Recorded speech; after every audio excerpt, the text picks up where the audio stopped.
আসসালামু আলাইকুম রাহমাতুল্লাহি ওয়া বারাকাতুহু। আমি ওমান প্রবাসী। আসলে কখনো কোনো লাইভে যাই নাই কিংবা কোনো ভিডিও করিনি। আমি পরশুদিন একটা ভিডিও দেখছিলাম, তাই ভিডিওটার উদ্দেশ্যে একটা কথা বলতেছি। ওই আমাদের সৌদিতে লিটন গাজী ভাই আছেন, তিনি তার উত্তর দিয়েছেন, বিভিন্ন প্রবাসী আছেন তারা উত্তর দিয়েছেন। আমরা আসলে কোনো বড় রাজনৈতিক নেতা না যে আমাদের ভাষা সুন্দর হবে কিংবা আমাদের ভিডিওটা সুন্দর হবে। তাই যদি ভিডিওটা কোনো ভুল হয়ে থাকে সবাই ক্ষমার দৃষ্টি দেখবেন, কেননা কখনো ভিডিও করি না, যেহেতু ফার্স্ট ভিডিও হয়তো বা সুন্দর হবে না। যাক, ওই মেয়েটার কোনো, আমার মনে হয় যে ওই মেয়েটার 14 গোষ্ঠীর ভিতরে কোনো ছেলে বিদেশে থাকে না, তার জন্য সে এই কথাটা বলছে। আর যদি বিদেশে থাকতো তাহলে এই কথাটা বলতো না। আর একটার বয়স তো 70-80 হয়ে গেছে, আর একটা বয়স মনে 60-70, এদের একটারও বিয়ে হয় নাই।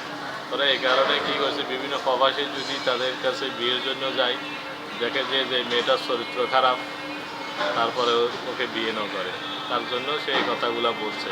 তাহলে বলতো না যেহেতু কোনো প্রবাসী তাকে বিয়ে করে না। কেননা নদীর পানি কালো ভালো, একটা কথা আছে, জাতের মেয়ে কালো ভালো, নদীর পানি গোলা ভালো।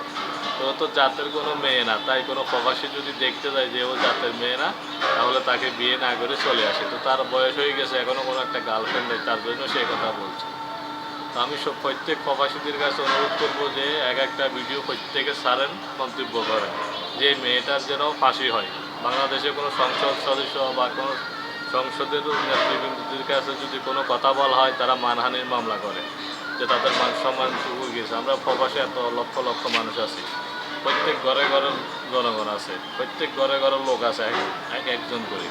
তাহলে ওই মেয়েটাকে যেন সরকারিভাবে কোনো উদ্যোগ নেওয়া হয়, তার যেন ফাঁসি হয়, এটাই আমার অনুরোধ। প্রত্যেক প্রবাসী একটা করে ভিডিও ছাড়বেন, যেহেতু কোনো প্রবাসীর মেয়ে রাস্তায় ঘাটে ঘুরে না, কোনো প্রবাসী মেয়েকে ভিক্ষে করা লাগে না, কোনো প্রবাসী মেয়ে কারোর কাছে যাওয়া লাগে না। ও নিজের গর্ব করে ঘরে বসে বসে খাইতেছে। ওই মেয়েটার সম্ভবত তার মা দেখেন, খোঁজ নিয়ে দেখেন, হয়তো ভিক্ষা করে, তার বাবা ভিক্ষা করে। যদি একটা রিক্সা চালকের মেয়ে হয়ে তাহলে সে কথা বলতো না। যাক, আশা করি সবাইকে ধন্যবাদ। আমার ভিডিওটা যদি ভালো লাগে প্রত্যেকে শেয়ার করবেন। প্রত্যেক প্রবাসী একটা করে ভিডিও ছাড়েন, যেহেতু আমাদের বাংলাদেশে সরকারি জনগণ আছে, সরকারি লোক আছে, ওরা যেন প্রত্যেকে দেখে মেয়েটাকে যেন সবাই চিনছে ভিডিওর মাধ্যমে। এমন না যে মেয়েটাকে খোঁজ করে পাওয়া যেত না, সে বাংলাদেশের যে কোনো প্রান্তে থাকে, তার যেন ফাঁসি হয়, এটাই আদেশ। ওকে, আসসালামু আলাইকুম।